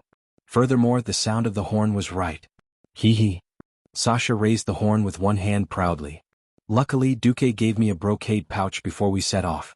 He told me to open it when you didn't listen to orders. Send an order from the Alliance's deputy commander, Duke Marcus. He orders you, Falstead Dragoncatcher, to immediately descend the Griffin. Otherwise, he will have Sir Kudrin Wildhammer forbid you from ever flying again. Falstead was not afraid of anything. He was only afraid that he would not be allowed to fly again. The Wildhammer Knights who soared in the sky were not afraid of dying in the sky, but dying helplessly on their sickbeds. This time, Duque had really caught him at his Achilles' heel.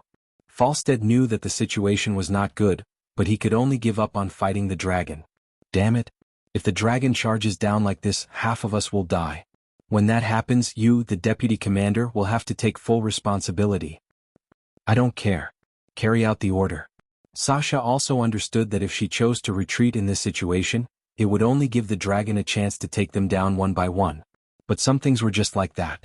After going through the test of life and death, Sasha had an unprecedented feeling in her heart. That was unconditional trust in Duque. The fear of wandering in front of the gates to purgatory, the joy of narrowly escaping death, and the feeling of peace and warmth had long been deeply imprinted in the depths of Sasha's soul. She believed that she would never forget this complicated feeling for the rest of her life.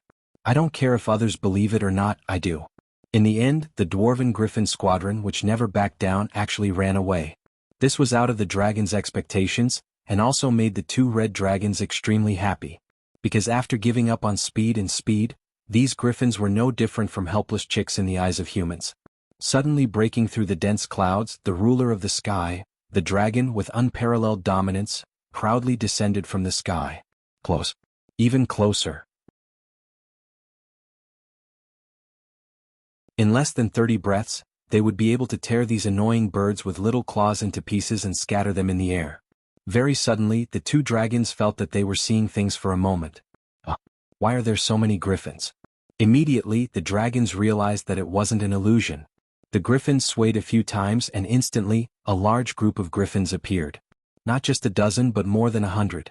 Not just the dragons but even the griffins themselves were shocked by the additional companions, and let out sharp cries. The knights had a slight headache but they comforted their mounts. The dragons were dumbfounded. The younger dragon attacked first. It dove down and with lightning speed, used its sharp claws to grab a griffin. Unexpectedly, not only did the griffin not feel any flesh being cut, it exploded instead. Bam! The explosion didn't cause any damage but it scared the dragon. Yes, this was a classic case of the other party not wanting to talk to you, so he threw a self-destructing griffin at you. Unexpectedly, after one was blown up, more griffins flew out from the front. The older, more experienced and more powerful dragon realized that this was a so-called illusion. It tried to determine whether the griffins were real from the sound they made when they flew. Failed. It was shocked to find that the 100 griffins actually made the sound of the wind breaking. The airwaves caused by high-speed flying could not be faked. You're tuning in to the Han Lee's Wuxia Chronicles YouTube channel. We're so grateful for your support and don't forget to subscribe to join us on this incredible journey through captivating stories. Your generosity through donations truly makes a world of difference, as it's the primary source of revenue that allows me to expand and enhance this channel for you. Thank you from the bottom of my heart for being a part of this adventure.